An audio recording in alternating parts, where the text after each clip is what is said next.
Isolasi perbatasan wilayah ini terus dilakukan oleh petugas gabungan dari TNI, Polri, Dishub, Satpol PP, BPBD, dan relawan di Kabupaten Ngawi untuk memantau pemudik dari berbagai wilayah kota termasuk dari Jabodetabek yang terus berdatangan.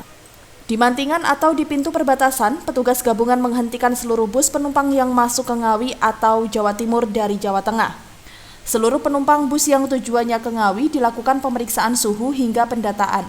Begitu juga mobil pribadi bernomor polisi luar daerah dengan tujuan Ngawi tak luput dari pemeriksaan oleh petugas. Setelah dilakukan pemeriksaan, para penumpang diberikan kartu ODR atau orang dalam resiko untuk memudahkan pemantauan nantinya. Pemeriksaan juga dilakukan di 4 titik lainnya, di Exit Tol, Geneng, Karangjati, dan di Banyu Urip perbatasan Bojonegoro. Bupati Ngawi Budi Sulistiono mengatakan sudah 6.000 pemudik dari berbagai kota tiba di kampung halamannya di Ngawi. Mereka memilih pulang ke kampung halamannya di Ngawi dengan alasan mulai kantor atau perusahaan tempat bekerja tutup hingga urusan lain. Untuk itu protokol yang sama harus diterapkan di level desa bahkan tingkat RT dan RW. Dengan demikian, jika ditemukan pasien positif baru, pihaknya akan bisa menelusuri riwayat kontak dan pergerakan pasien.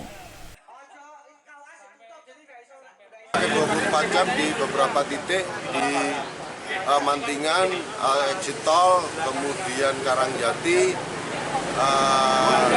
Geneng Keras, kemudian Kargumulyo, berbatasan dengan wilayah Bojonegoro. Efektif, Pak? Saya kira ini akan lebih efektif daripada kita terbuka sama sekali. Dan memang kalau bicara efektif memang lockdown total, tapi tidak mungkin karena masyarakat juga inginnya punya aktivitas ekonomi yang tidak terganggu.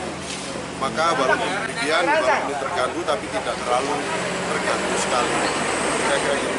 Pak, satu lagi Pak, untuk banyaknya kampung-kampung yang secara parsial Pak menutup wilayahnya itu Pak, gimana Pak? Ya, kalau menurut saya itu kesiapsiagaan warga yang luar biasa dan penyadaran kita terhadap bahayanya penyebaran COVID-19 ini sudah mulai disadari, sehingga siapapun yang masuk tanpa identitas juga akan dipertanyakan semua. Maka ketika warganya sendiri pun yang datang dari luar kota, mereka juga mewaspadai semua.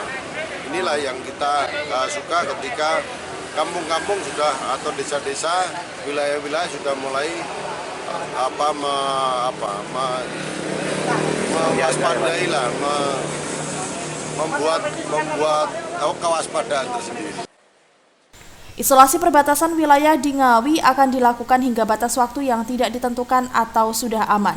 Hingga kini di Kabupaten Ngawi masih zero COVID-19 atau virus corona. Dari 7 pasien dalam pengawasan atau PDP yang dicurigai, semuanya dinyatakan sudah sembuh.